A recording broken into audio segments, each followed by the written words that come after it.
அப்படி ஒரு முதலமைச்சர் பொறுப்பில் இருந்து 5 ஆண்டு காலம் எவ்வளவு மக்களுக்கு செஞ்சிருக்கலாமே. அடிப்படையில ஒரு சாதிவாரி கணக்கெடுப்பு நாங்க எவ்வளவோ கேட்டோம் இல்லையா? அதற்கு எத்தனை போராட்டங்கள் செய்தோம், எத்தனை மாநாடுகள் நடத்தணும், எத்தனை கருத்தரங்கள், உங்களை எத்தனை நேரா எத்தனை முறை சந்திச்சோம். அறிக்கைகள், கடிதங்கள், சட்டமன்றத்துக்கு உள்ளே பேச, வெளியில எவ்வளவு பண்ண.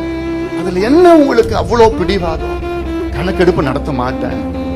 உங்களுக்கு சுத்தி இருக்கிற அத்தனை மாநிலங்களும் கணக்கெடுப்பு நடத்தினாங்க. கூட்டணி கட்சி காங்கிரஸ் கணக்கெடுப்பு நடத்திருக்காங்க. கணக்கெடுப்பு நடத்தினா என்ன பிரச்சனை? உங்களுக்கு என்ன பிரச்சனை வந்திருக்கும்? நீங்க வெற்றி பெற்றிருப்பீங்க. இந்த தேர்தலில் கணக்கெடுப்பு நடத்திருந்தீங்க. இதுதான் சமூக நீதியினுடைய அடித்தளம். சமூக நீதியினுடைய அடித்தளம் இதெல்லாம். ஆனா நான் நடத்த மாட்டேன். பிடிவா. ஏன்? உங்களுடைய அட்வைசர்ஸ் யாரு? சேகர் பாபு, ஏவா வேலு, செந்தில் பாலாஜி, நேரு, இவங்க தான் உங்களுடைய அட்வைசர்ஸ்.